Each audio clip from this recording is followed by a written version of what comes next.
Major funding for this program has been provided by grants from Bank of America, Merrill Lynch, and Perfect Building Maintenance, New York Community Bank, All Nation Renovation, Kilroy Architectural Windows, New York's Window Company, Greenberg Traurig, LLP.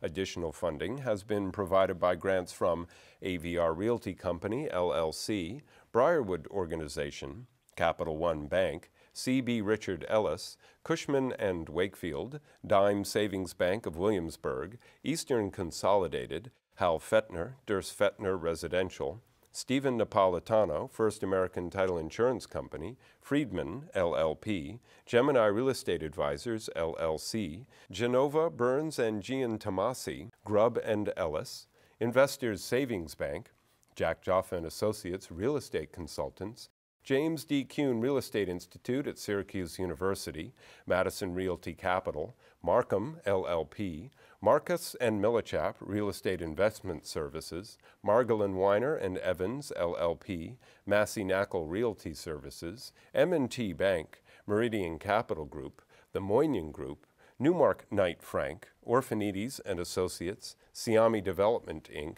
SJP Properties, Sterling and Sterling, Inc., RAL Companies and Affiliates, LLC, Spandrel Property Services, Urban American.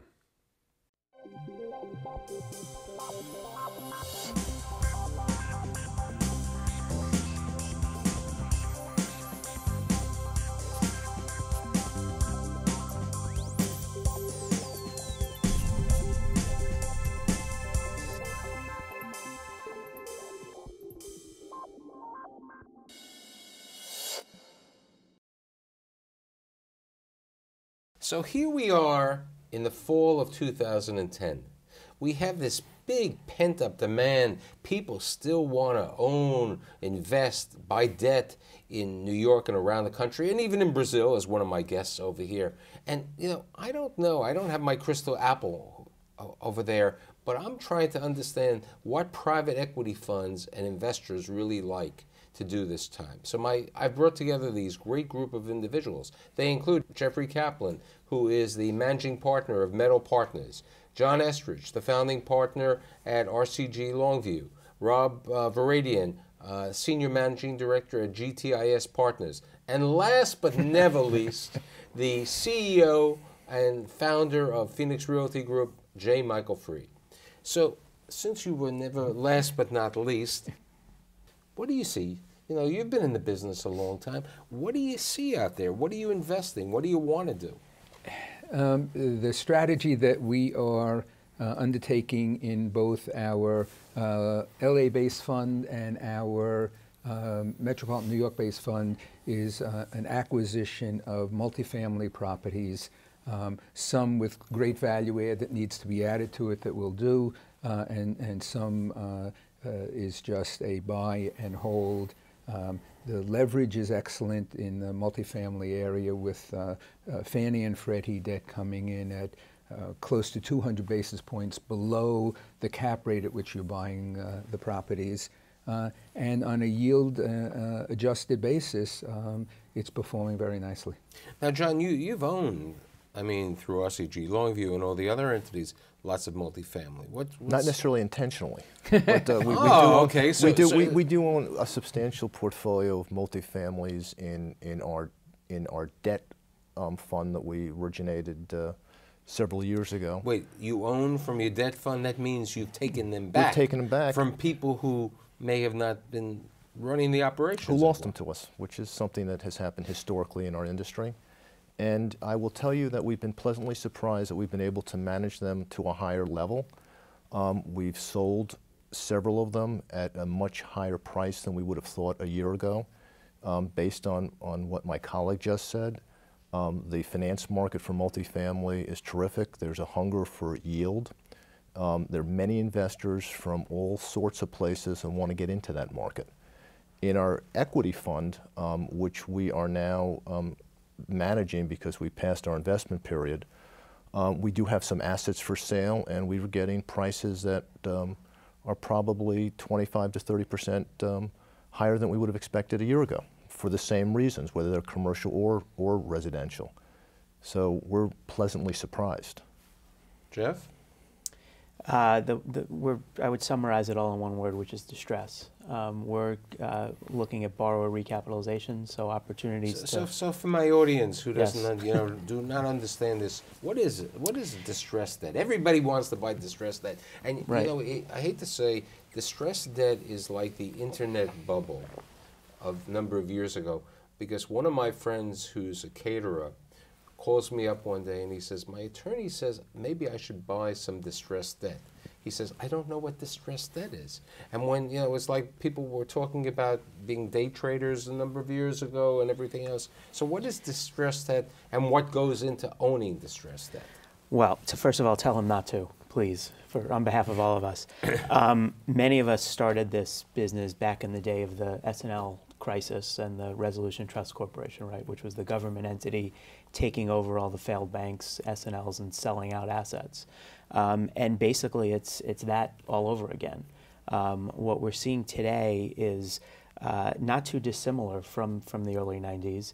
It's not what I would say the back up the truck and just load bunches of assets on at 30 cents on the dollar opportunity, but it's a slow trickle out. As we were talking about before, as banks are slowly profitable again in their core businesses, they can use that profit to withstand the loss on the other side that they might have taken from making a loan or taking a loan back.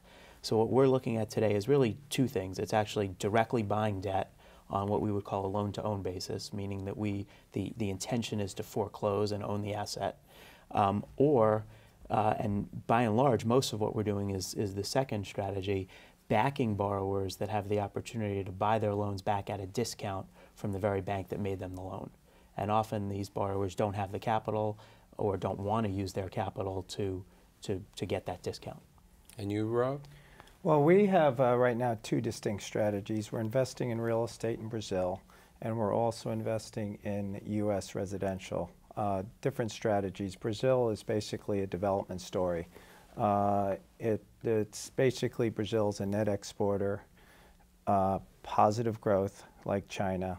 It was a very low leverage society, so it didn't experience the financial shocks a lot of the developed world did. Trade surplus, budget surplus, and investment grade. So we're really capitalizing on the development opportunity down there in primarily the residential, office, and industrial space. Now, the U.S. residential strategy is more of a distressed opportunity. Housing, as we all know, went up by 50%, declined by 35%. Most of that uptick in the land was from regional banks having A&D and construction loans, way over levered. And there's a lot of opportunity for disposition, unlike cash flowing assets, because land is a cash eating asset. So the banks aren't really prepared and willing to hold it as much as, say, an office building. The other angle and situation going on is the industry outside of a few publics is starved for capital. So with those two dynamics, we're seeing great opportunity to make opportunistic returns. You bring up a very interesting point with regard to land. And John, in another is also Estrich and Company. 2 years ago or a year ago, you couldn't get any bank to finance a piece of land. Land was worth, it was worth something, but it was worthless.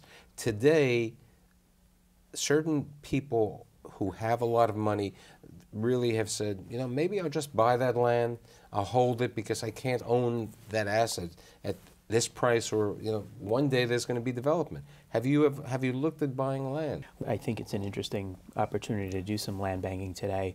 We're investing our first fund right now, and it's really focused. It's not focused on development, simply put. Our version of that land trade, if you will, is a failed condominium development, which we have been doing. So we bought, for example, the loans on a condo project that was 80% complete. We'll come in, finish it, and resume marketing. Is that the one in Staten Island? That is the one in Staten Island. And we're in that deal at a discount of, between 50 and 75% of what the original basis was. Now, you've been involved with failed condos? Yes.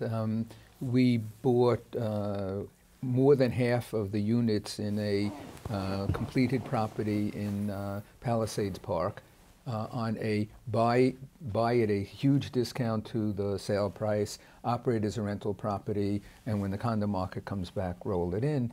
And we were buying at about $230 a foot. There have been some sales recently at the $400 level, so the strategy in that case worked. And we just will continue to operate those properties for a couple more years as a rental. Let's bring both subjects to you, both land and also the failed condo world. Listen, on a fund basis, we've been involved in everything, sometimes intentionally, sometimes not intentionally. But in terms of condos, failed condos, we recently took back, not recently, several months ago, in a structured workout, a terrific site in Williamsburg on North 11th Street. This is a very controversial, very difficult situation, 122 units. And we ended up buying out the senior loan because we had the mezz. And we recently got every penny back on our senior position because they've been selling these units at the right point at, around $550, $600 a foot. So, if you can get these projects at the right number, they will work if you can sell them at that right dollar per foot. On the land side, listen, as you said, in 08, 09, that word was certainly never uttered in a debt basis. And even on a entrepreneurial basis, nobody wanted to touch it. Somewhere around, the end of 09, really December 09, obviously beginning of 10, it all began to change. The lights went off in everybody's heads, especially in the lending community. Bottomed out, things aren't as bad, economy improving. So yes, there's been several notable purchases of land. Obviously, Durst Fenton bought a big piece. Obviously, CIM bought the Drake site, and there's been other sites bought around town, as well as in Brooklyn. You can get them leverage, but it's very difficult, and the sponsor has to be the best. And even with that metrics, you would probably be only looking for less than 50% on acquisition, but very difficult to still buy. You both, in different aspects, talk about debt, equity. Jeff spoke about, taking a failed condo, working with a developer. How about, are you interested in people coming to you for money in failed condos or to buy out their debt today? We've shied away from dealing with a developer in a distressed situation and would rather just buy real estate, just buy existing operating multifamily property, hopefully with a value add that we can bring to it, because we're both investors and operators. So on most of or about half of what we buy, we don't have an operating partner. We're just operating it ourselves and adding the value to the properties. So we haven't. We have the ability in both of our funds to buy debt. The opportunity hasn't arisen that gives us something that we know we can convert in a reasonable period of time to an operating multifamily rental project. How about you? Well, we're actually the opposite, where we like going in with existing borrowers if they're high quality. And the reason that is the information advantage, and also that they're typically in the pole position in a deal. Information advantage is land is complex, especially land that's been partially developed, which a lot of the opportunity is here today. There's underlying bonds, there's improvements, there's homes being built and often being sold. So the information advantage is huge. And we tend to think we can be much more competitive and can buy a lot better, a lot with the borrower. And banks tend to deal with their borrower, the existing borrower, first. These loans that we bought in Staten Island, we were talking about, the bank worked with the borrower for 2 years. They had 2 forbearance agreements that they blew through. They wound up keeping a hard deposit from him in an effort to buy his loan back. It took 2 years for them to decide, hey, this guy's a bad guy, let's just go sell the debt rather than working with him. Actually, I think I know the guy. Like I I told you, he was know a bad you guy. do. I got that reference from one of your guys. I knew that. I'm Thank you. certain- By the way, you have no idea. No, you definitely know the guy. Yeah, I So definitely know the here's guy. another question. You know, we're talking about different type of asset class and different investment. What's happened in New York City is that the hospitality market has improved noticeably. You know, we've had 100 new hotels over a period of time. I mean, and 20,000 rooms, but occupancy is up to like 92%. The average daily rate in Manhattan is up to $282. At the beginning of the year, it was $211. Now, you have a hotel now. Would you invest? I mean, this is going to be a brand new hotel. There hasn't been a new hotel in Harlem 60 years. in 60 years, and you know there have been many discussions of other hotels being open, but this is the only one that's opening up in Harlem, and it's also a boutique, you know, with the Aloft name, which is one of the Starwood properties. How do you and how do the rest of my guests look at the hospitality market today? Listen, the hospitality industry has always been a business more than it's been real estate. Unfortunately, most people in the real estate business always get themselves entangled in the hospitality industry before they kind of figure that out, even though it's always been that way.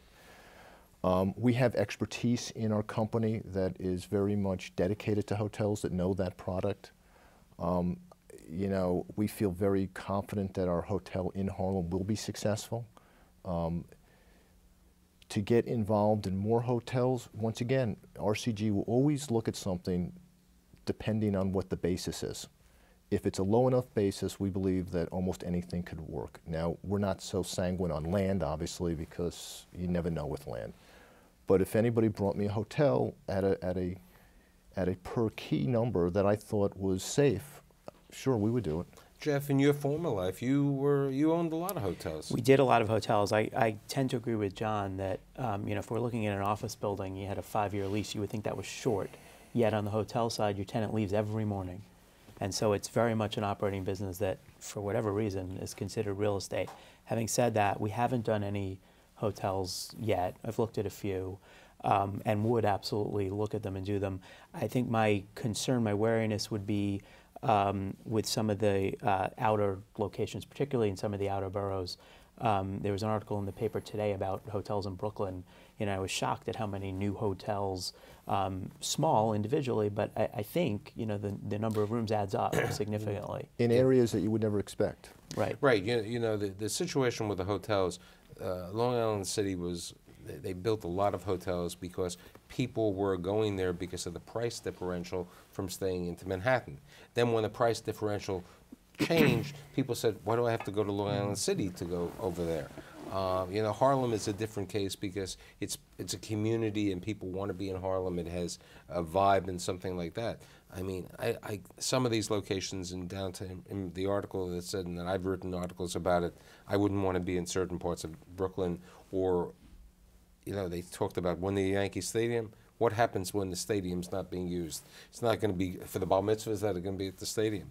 How about you? You've ever been? I found a foolproof way not to lose money in hotels. My only involvement is as a guest. So that's the only way in which I'll become involved in a hotel.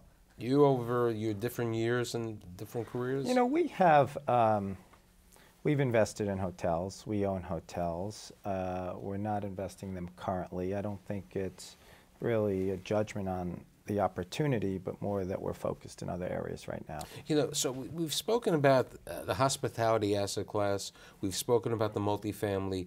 We've spoken about land. We haven't spoken about two other asset classes, and I think we have to, the office market and the retail market. Your thoughts? You know, we mentioned inside when we were speaking,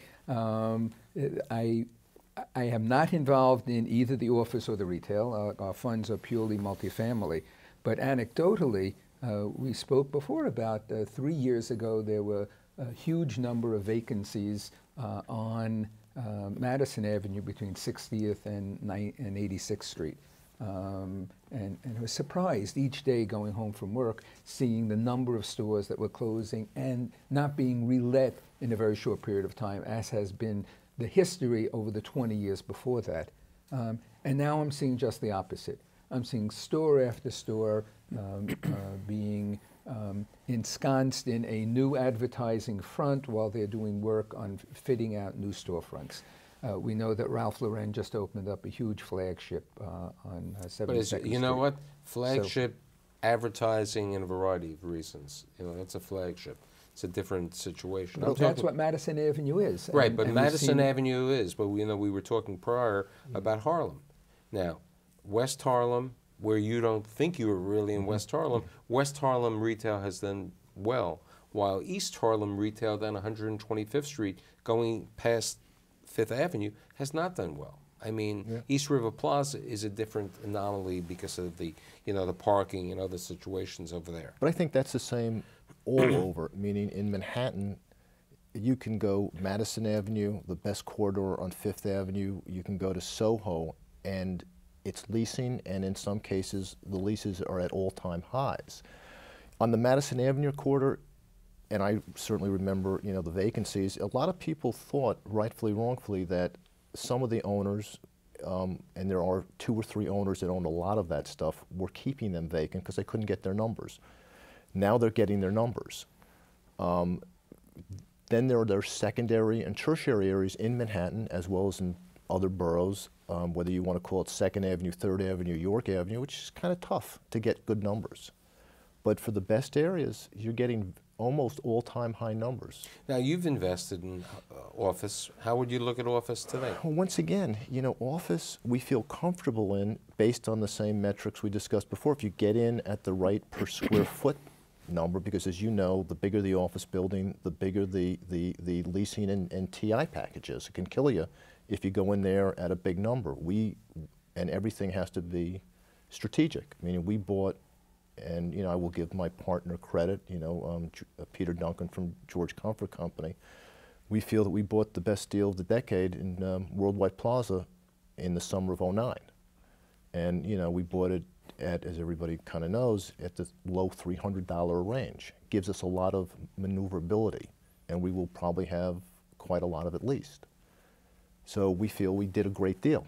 Now, if we bought that deal like Harry did at 1,000 or 1,200, we'd be in trouble. That's really just what it is. Yeah. Most of what we've been doing is office, and I see a real disconnect in the market. So on one hand, you've got a limited number of core trophy assets in, you know, pretty marketed books, trading at, in some cases, all-time low cap rates. I think because of a scarcity of product and an investor interest or an emerging investor interest in core. On the other hand, you've got all the distress building and then the underlying market fundamentals, which in my mind have probably bottomed but aren't getting any better. You know, so rent is, I think rents and occupancy kind of skitters along on the bottom. You know, for it's a while interesting. now. The week before your show, I did a show with major office owners, and I got to the subject about 70 Pine, the AIG buildings, you know, which were acquired by this Korean entity. And, you know, 70 Pine, it's a great building, but it's an old building, old infrastructure, a lot of tenant improvement money. You know, nobody was jumping for joy saying, I'm really interested in 70 Pine. You know, it's the situation. How about the outer boroughs? I hear Williamsburg because that's hip. I mean, for residential? Residential or? Listen, it's great. I mean, Brooklyn is a fantastic borough. Every neighborhood is different. Williamsburg, if you spend 2 or 3 hours there on Saturday like I did 2 weeks ago, it's like being, and it's been a long time since I've been in college, but sort of what I remember like being in college. The kids are enjoying themselves. They're playing ball in the parks. They're walking around. It's great. But then again, you can go to where I live in Brooklyn. I moved there 2 years ago after 55 years in the city, you know, near Prospect Park. You know, a lot of, you know, mature people, then a lot of younger people with baby carriages. It's fantastic. You know, we were working on a residential project in Boerum Hill, with very vibrant, very low supply, you know, pricing in the $800–900 a foot range. We were very bullish on it. Ultimately, ended up not doing it because the price was moving around like a ping pong ball. But $800-900 a foot is a big number for Brooklyn, even Gorham Hill. That's a high price because right near where John is living, there is it's called On Prospect Park. Beautiful building. It's a beautiful building, and they're stuck. They're hurting a little bit, at $800-900 a foot. That's where we thought we could get. Our basis was like about $450, and the deal worked at $657. It's a $550 to $600 market, even though you'll see some numbers higher. Depends for what, though. It depends for what. So with like 2 minutes left, how do you look at 2011? Your investors, where do you see your investment appetite, and what do you see the world looking like? I have seen in the last 3 months more deals available in the marketplace of the core product of the multifamily B product that we're interested in buying than we've seen in the last 3 years. It took us 3 years to put out about half of the fund's money, and we'll put out the rest of it in the remaining year of our investment period. So, it's all starting to loosen up. Sellers who have been holding on to their properties for a long time are finally starting to sell them. The banks are moving product that they have foreclosed on or that they have notes on. So I'm seeing 11 as the year to finish about $200 million in additional equity that we'll be putting into the marketplace. In the residential land strategy we have, it's sort of the opportunity has changed. Interestingly enough, unlike some of the cash flowing assets, the 09 was the year you could really buy extraordinarily cheap. The opportunity then, we were buying finished improved lots for about 50 cents on what of the improvement cost, giving no value to the land. I mean, so with those kind of properties and assets, it becomes a matter of when, not if you're in a good community. Quick 15 seconds, you. I'm very optimistic, but with the caveat that there's a lot of problems in the general economy that at any given notice could hurt you. Jeff? Yeah. I'm in the enviable position of not having any legacy assets, so I can just focus on investments, and I think it's going to be a great year. I think this slow trickle of selling by the banks continues. So I know that in 2011 I'll have you back. I'd like to thank Jeff Kaplan, John Estrich, Rob Varadian, and J. Michael Fried. See you next week.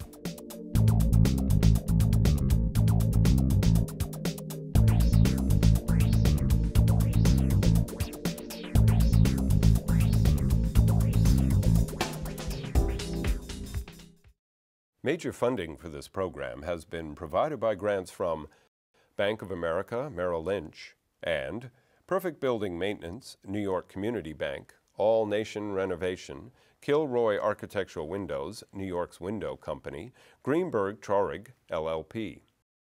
Additional funding has been provided by grants from AVR Realty Company, LLC, Briarwood Organization, Capital One Bank, C.B. Richard Ellis, Cushman and Wakefield, Dime Savings Bank of Williamsburg, Eastern Consolidated, Hal Fettner, Durst Fettner Residential, Stephen Napolitano, First American Title Insurance Company, Friedman, LLP, Gemini Real Estate Advisors, LLC, GENOVA, Burns and GIANTOMASI, GRUBB and ELLIS, Investors Savings Bank, Jack Joffa and Associates Real Estate Consultants, James D. KUHN Real Estate Institute at Syracuse University, Madison Realty Capital, Markham, LLP, Marcus and Millichap Real Estate Investment Services, Margolin Weiner and Evans, LLP, Massey KNAKAL Realty Services, M&T Bank, Meridian Capital Group, the Moynihan Group, Newmark Knight Frank, Orphanides and Associates, Siami Development, Inc., SJP Properties, Sterling and Sterling, Inc., RAL Companies and Affiliates, LLC, Spandrel Property Services, Urban American.